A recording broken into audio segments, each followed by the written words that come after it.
Sir சவாரி போலாமா? போலாம் சார், ஒரு நிமிஷம் சார்.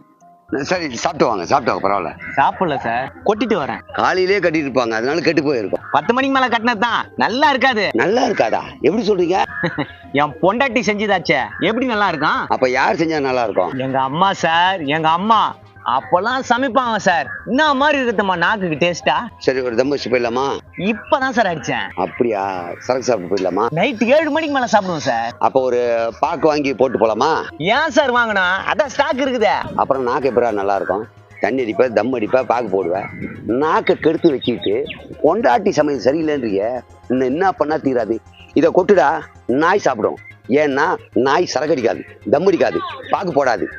அதுக்கு இருக்கிற டேஸ்ட் கூட உனக்கு இல்லைன்னா நீ நாய் விட மோசமா நாக்கை கெடுத்து வச்சிருக்க. இதனாலதான் டேஸ்ட் இல்லாம போச்சோ? மக்களே, இவ்வளவு நாளா என் பொண்டாட்டியை திட்டின்னு இருந்தேன். உங்களுக்கும் இந்த பழக்கம் தான், இனியோட விட்டுருங்க.